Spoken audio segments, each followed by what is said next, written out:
What is up, ladies and gentlemen? Now this commentary is going to be about the spawns and locations of cars. I can't guarantee you I'm going to find any cars like in this commentary, but I'm just going to be talking about how the spawns and how cars work in the game, because I know like on YouTube there's like a huge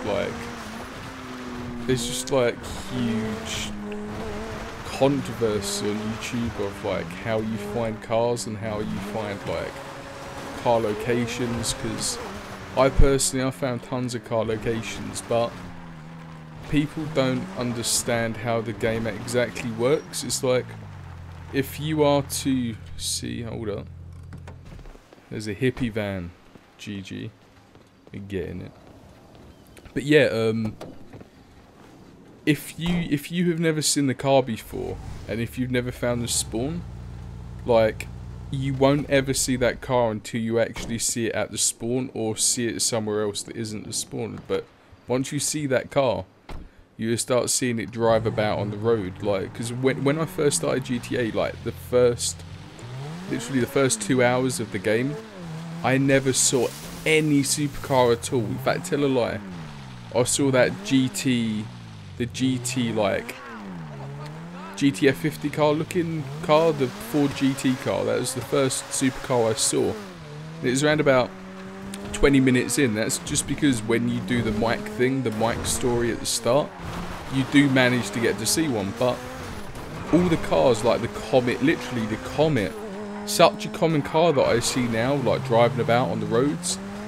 The first, I don't know, literally the first day, I never managed to see any Comet, like nothing. I never managed to see the Comet, the Fords, not the Ford, the Rapid GT, a few other cars. I didn't ever get to see them, because how GTA works is you have to find the car spawn location or see the car, and then once you've actually seen the car, you can then either buy it or you see them on the road. Like, I'm not saying all cars like the Bugatti Veyron or like any like really expensive car like the Z-Type, you won't see them driving about on the road. They do have like certain spawns. And why is the gate not opening?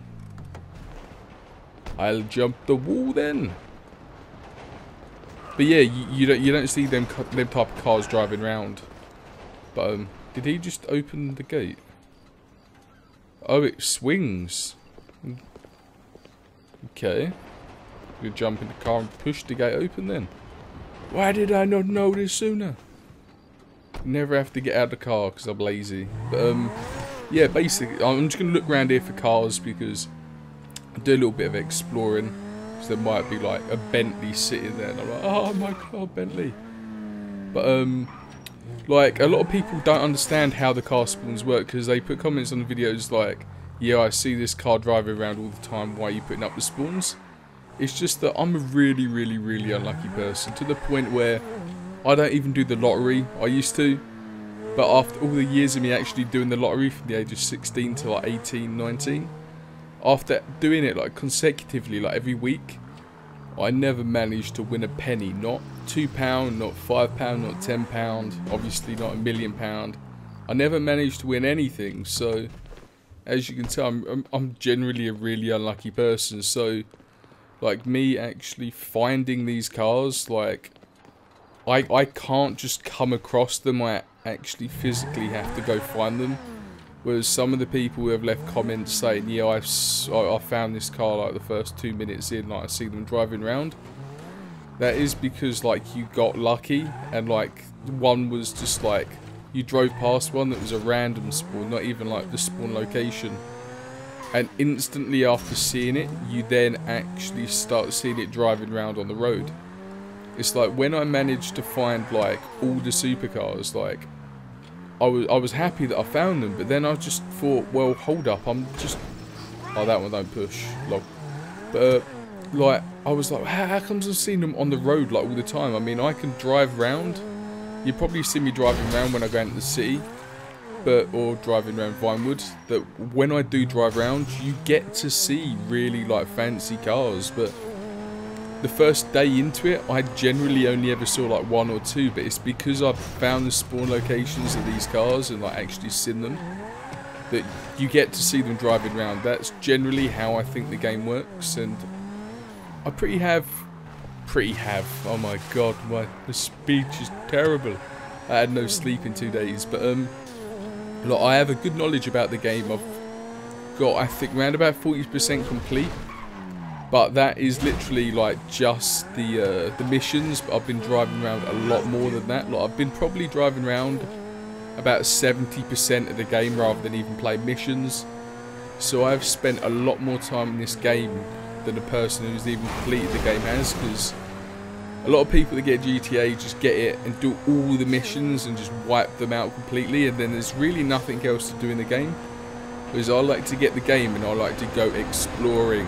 I like to dip my finger in a lot of pies when I play GTA. I like to look for cars.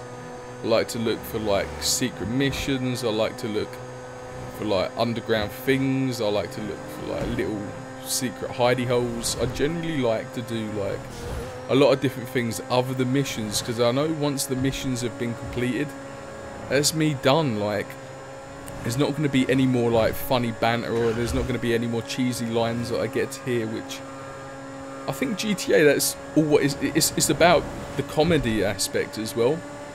But lately I've been driving like a lot, and I've realised the driving mechanics on GTA, like, or on GTA 5, is so much better than any GTA in the game. Like any GTA in the game, any GTA game like that ever come out. It is literally, the driving mechanics are amazing. The only problem, the only downfall I have is it varies from person to person, because you can have like 100% handling on one person, and the second you change to just say like another person, like out of the 3 people you can change between, any car, even like the same car, handles very differently to like how it handles on every person. So if you get really good at driving with just say the black bloke, I forgot his name, how did I even forget his name?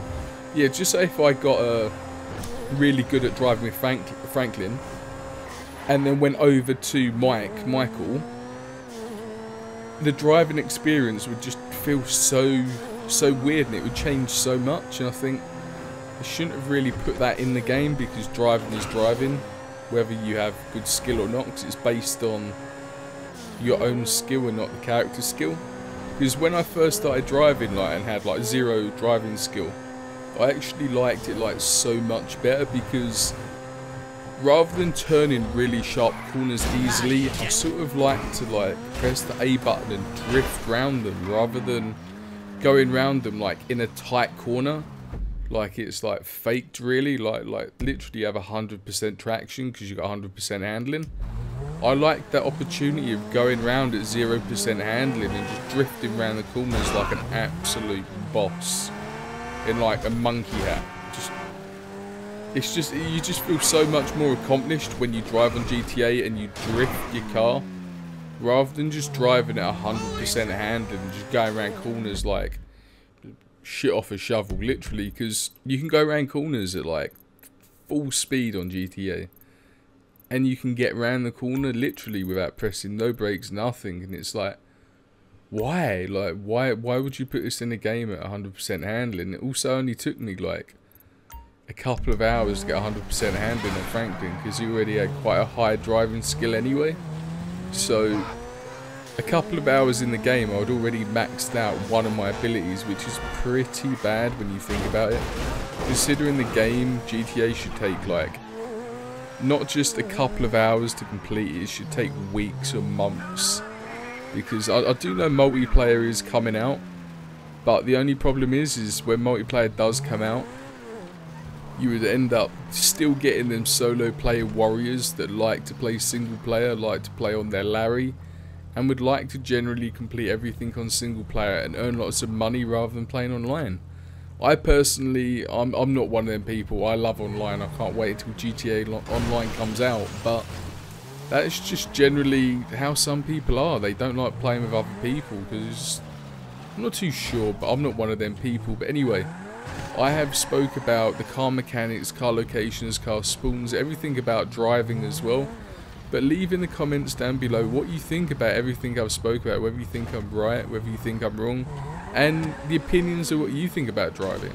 And spawn locations as well, because I think I'm right. I'm pretty sure I'm right about how the spawn locations work when you see them driving around. But I'm not too sure anyway. But anyway, take it easy, boys and girls. You have been fantastic, and of course I'll make the videos just for you and nobody else. So take it easy, boys and girls. Peace.